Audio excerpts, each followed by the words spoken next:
So, in terms of distribution, the internet is massive because people like me, people who don't have the power of a studio behind us, who don't have the power of a publisher, they can actually get games into a Walmart or brick and mortar stores, can actually have people buy our games, which is massive. And so, without the internet, we would be literally on a street corner trying to make people buy our games, which is a really much harder business model to try to be successful in. So, in terms of how the internet has let you make games, is an extremely interesting question. So, Fantastic Contraption lets you share really easily with other players. And so, without the internet, there would be no way to do that. And more interesting is things like Facebook, where games really are about the internet, whereas like Facebook games are all about connecting to other players, and they exist in an economy that is created purely by game players. And so, without the internet or some way to build that economy, those games could not exist.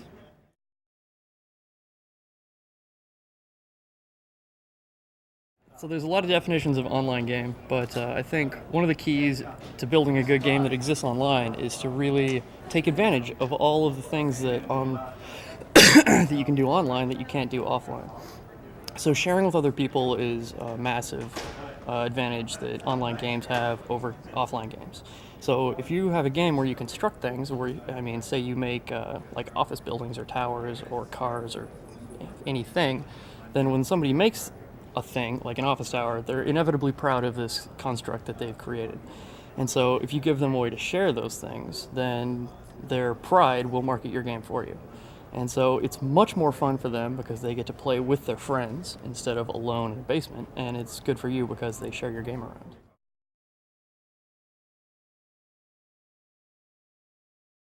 So I think in an ideal world, what would be next is people like me in tiny little studios would make games that are incredibly fun.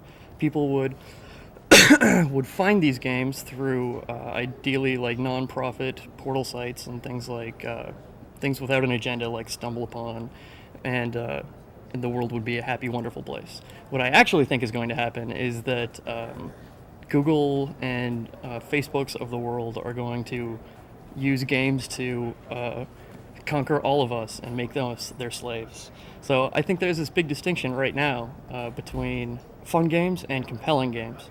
And so a fun game is like, games you enjoy, like the classics like SimCity and like first-person shooters and RTSs, and games where you build skills. And when you're playing them, you're always getting better, and getting better at things is fun.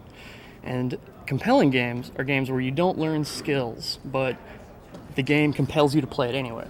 So things like Japanese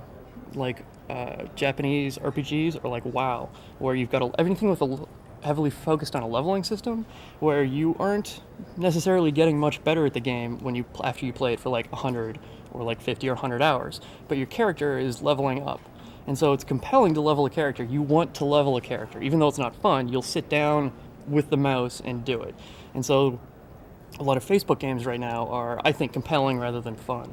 So they have leveling systems built in, and there's also social compulsion you can work into.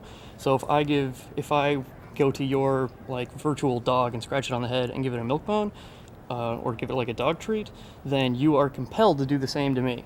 It's just that's a social rule that if you come and like give me a compliment, I have to go give you a compliment back. And so I think games are starting to abuse that more and more to keep people playing their game instead of making their game actually fun.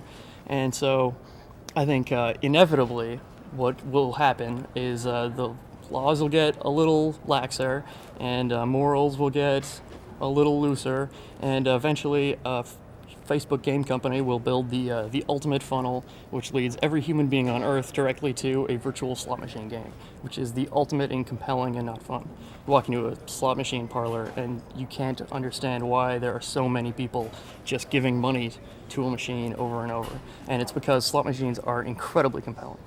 And so when it becomes legal and moral for these companies to make straight up slot machine games, they will start you with a kind of fun game and then slowly whittle you down to the ultimate in compelling. And then at that point, I think inevitably Google will unmask itself as the alien race that is trying to conquer the world that it is.